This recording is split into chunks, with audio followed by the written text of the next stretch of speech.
lives. Hey! Oh my gosh, we are here. Here we are. Hi, everyone. Welcome to another episode of No Title Needed. I'm Cynthia Collins. I'm Scott Osborne. We are your co-hosts for this podcast every week. We are back here at Feinstein's at the Hotel Carmichael for the past few weeks. We were at your studio. We're Brownhound. Brownhound Studio. That's where Scotty works out of. And so now we're back here at Feinstein's. So thank you, Hotel Carmichael, for Lovely to be back. for hosting us. Yeah. And that's what we're going to be doing with this podcast. We go back and forth. Oh. We go back and forth from Feinstein to Brownhound. So you'll never be bored with your surroundings. But let's get on to more important things, which is our guest, Quinn Johnson. Hello. Yes. Hi, Quinn, the mighty Quinn. Oh, yeah, that's what they call me. That's what I do. Been getting that my whole life. So, Quinn, tell us, what is it you do? So currently now I'm the director at the Inner Circle Gallery, which is hosted out of Circle Real Estate. But I think in a broader term, I'm a personal art consultant. That's kind of what I've been doing. I help on fair productions throughout the nation. I help galleries. I go in. I'm basically like an art assassin. If you need accounting, if you need somebody to do all your archiving, if you need somebody to do acquisitions, I kind of come in and fill in spaces. But I also work with big cities on sculptural projects, much like the ones you'll see here in Carmel, a lot of which I had a hand in. But it's the old Lurie. Is that it? The old, Yeah, it's all the Lurie building. the Lurie building, which is really cool. Nice building. The beautiful brick. Yeah, I was going to say you can find the giant brick head. That's how we always tell people how to find it. Yep. Yep, that's awesome. Yeah. Okay. So are you you must be an artist yourself to do this? People always ask me that. I don't do much with the visual arts, but I dabble more, especially in culinary. My family has a very strong culinary background. And I also do a little bit of sound design and music production. Awesome. That's more of a hobby than It's fine. What else is on the list? Oh my God. Yeah. Okay. So what drew you? You weren't an artist by trade. You didn't go to school for it, correct? Correct. What gets someone into this? I'm going to consult artists. Can I ask, what did you go to school for? I went to school for nursing, children's medicine specific. Awesome. Super cool. Yeah. Okay. But continue with our Yeah, question. I think I found my happiness through art, and it's always been there. My father and some of my uncles had a rap group when they were younger. Awesome. A lot of my uncles on my mother's side of the family all went to La Cordon Bleu and have been chefs and, kind of traveled the world. And one of my other uncles was in the Navy and would always send me kind of different art pieces from places where they had settled down. And so I think, especially growing up in the 90s when you have influences of people like Keith Haring through Nickelodeon and PBS and stuff like that, it's always been a facet of my life. And, whether I knew it or not, it's always been something that's interested me. I got into reading through comic books. I've always, if you see me out on the street, you'll notice big headphones on my head. My old boss used to say, call them my Mickey Mouse ears. And just be like, you got to take those ears off me. But, art is, I think we all have it. We all find a love for it. But when I started working for Evan, I was kind of getting done with being in the medical field. And I started there as a gallery assistant. And as things slowly started transition, I became the assistant director there. I kind of, helped with all these big sculptural projects around Carmel. And it really gave me a sense of purpose and understanding of being able to bring something to a community and build a community around art. Yes, which Carmel has done. Absolutely. It Good really spot to pick. Can't walk 5 feet without seeing a statue. Oh, absolutely. Or all the roundabouts have most of them have works of art in the center. So you helped with all those. Yeah. So you help pick them or pick the artist. Help pick them. We worked with Nancy Heck and Jim Heinrich, just so many of those things. And, I remember the day when, I forget what the article was in, but Carmel becoming the best small city to live in that you've never heard of. And, all of us just looking at each other and be like, we did it. We did it. We've come here from where Carmel was to what it is now. And it's like, you don't get to experience a feeling like that very many times. And I took a lot of that energy and then proceeded to move to New York, Upper East Side, Manhattan, and started my own consulting company. And that was kind of my first taste of entrepreneurship, even though it's something that I kind of been baked in through my family and all my contacts. Now, you're from here originally? Yep.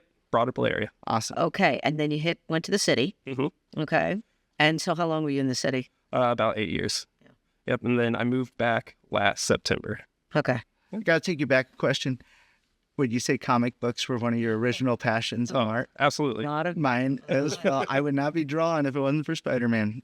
Yep. Yeah, very influential. I do. I do. And I think all the way up to when they started, all the way up until today, it's almost like they've never lost their popularity. Nope. No, not at Well, all. especially with Marvel and DC right Yeah, I mean, I think the comic book industry has taken a hit here and there, but as you start to make movies and stuff, it all kind of comes back around and gets reinvigorated. It's that boomerang effect that we find with fashion, music, things like that. Yes. Retro. Yes.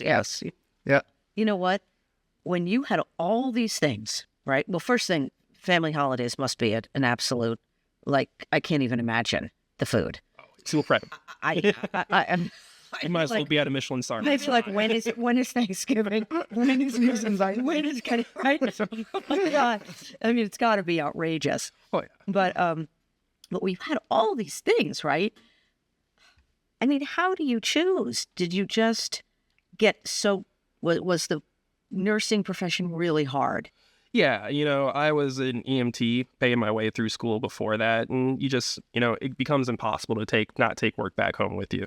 And at some point, it's just, I need to find something that's going to be sustainable and make me happy and give me purpose. Yeah. And, luckily, I kind of fell back into meeting Evan at the time. But, so much of what he offered me through being able to help with this project and meeting people through the shows and meeting all these galleries. And after, 110 productions I have under my belt now with art fairs, it's just, it becomes ingrained in you. And you realize it's been there the entire time. You just never had an outlet for it. How long have you been doing it? I'm going on 12 years, and Okay. So you're no newbie to that at all. Well, it sounds 13, right? Let me tell you. Right around that time. That's when I started. I mean, that is just so interesting. And that gallery is really cool. It's always been they've always had some really cool artwork in there. Yeah, and I mean, having that space specifically built to have art in it. When Jason kind of reached back out, and luckily Susan Brewer was still in town, who's an artist over at the Stutz, and she really kind of made it a mission to keep art in there because it's what the space was built for. And so when I came back, it was just more about taking everything on and revamping, getting a more international feel in there, bringing a lot of the old artists that people are familiar with back, and just, expanding outward from there. Well, good for you. I'm glad. And it should be an art space. I agree with you. We're going to take a little break, so don't touch that dial. We're right back.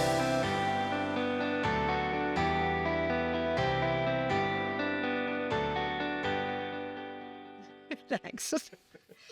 Hi, everyone. We are back.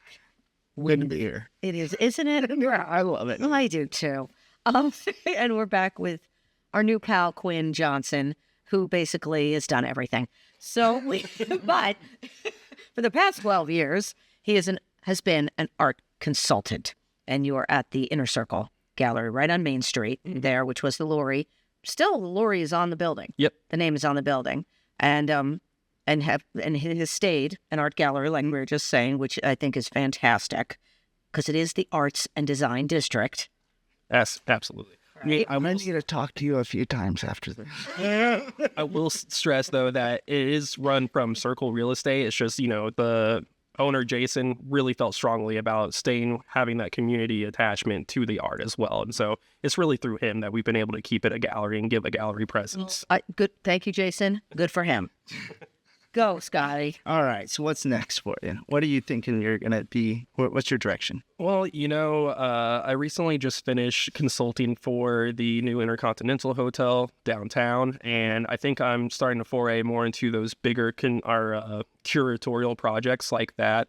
But also, keeping things focused here at home. This is where I started.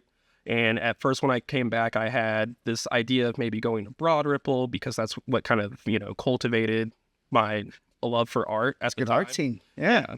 Especially with the high school there when it was still going. It's like one of the Broad high school museum. Yeah. Yeah. But, I have to look at my past and where I've been. And it's always been the foothold in Carmel.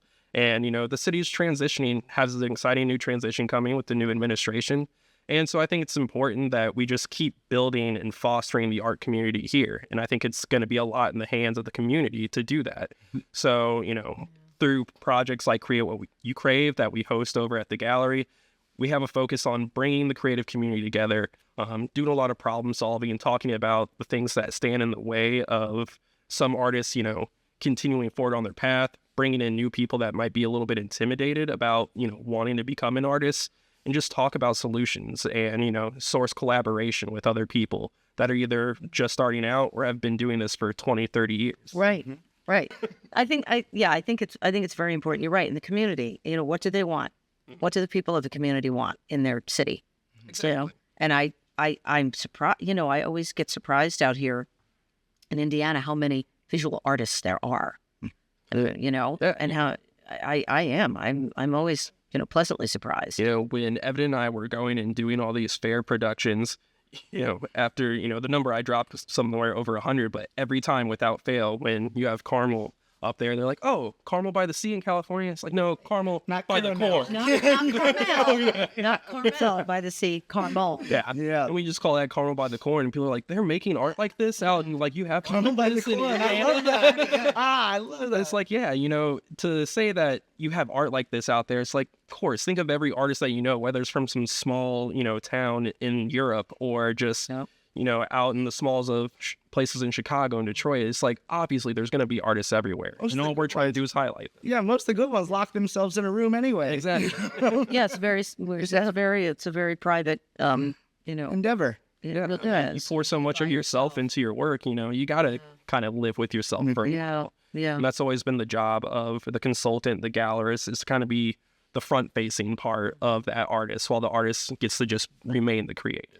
Real quick, before you ask the question of the week, I do want to know, when you consult for the hotels and you are, and I'm sorry, this is going to sound like I'm naive, but you're consulting about the artwork that will go in there and how they will design artistically their lobby, Exactly. the rooms, everything. So we're looking at color, we're looking at, different fixtures, we're looking at materials that they're using and trying to choose the best art to present them within a package to say, hey, this is what we think would fit here. This is the reasons why we think it'll integrate well with your space. So you're working also almost like with an interior designer. Yeah, we work with the interior designer, we work with the owner. My collaborative effort within the Intercontinental came from sourcing a bunch of different people within the art world to kind of come together to help manage that for them. But a good amount of those people are people that we carry within the gallery. And, it was nice to be able to, when I first moved back, I think my biggest mission was I want to have a guiding hand within the art scene of the city that's helped me grow. And to come back in such short time, be able to have that opportunity to see these artists and see that art in these spaces that are going to help drive the economy in the city is more than I could have ever asked for. So as for the question of the week, growing up, who would you say was the most disciplinarian in your life? Your mom, your dad, your school, or your coach? It's a great question. I have, just as I've done so many things, I feel like I've got an answer that kind of brings a lot of that in, because my father, I would say, is the biggest disciplinarian in my life, but he was also my coach, and he's also been my teacher. Can I ask which sport? Baseball. Awesome. Love baseball. Yeah, so, and I mean, as an entrepreneur himself too, I think everything that I've kind of gotten as far as my work ethic when it comes to business has always been from him. And, I try to pass that down through what I do, because a lot of the other things that I do are coaching artists how to run themselves as a business rather than solely relying on galleries. We live in a different world now with social media and Instagram, where you can create your own ecosystem, financial ecosystem around yourself. And I think that's important for artists to understand. So, that's what my father did for me. And I think it's important that I share that with other people that I work with. Wow. Good. That was a great answer. Scott, what's your answer? Well, Better be as good as Quinn's. It's similar. I'll tell you that much. It's my dad. I have a feeling. Yep, my dad was disciplined, but for a few different reasons. He was also a realtor, and me being an artist, those lessons I was learning as a kid, that were what's the term? Hired. I'm blanking on the proper word. Sorry, but contracted for work. There's a better word for that, but blanking on it. So, but I got to learn a lot about, his process as a realtor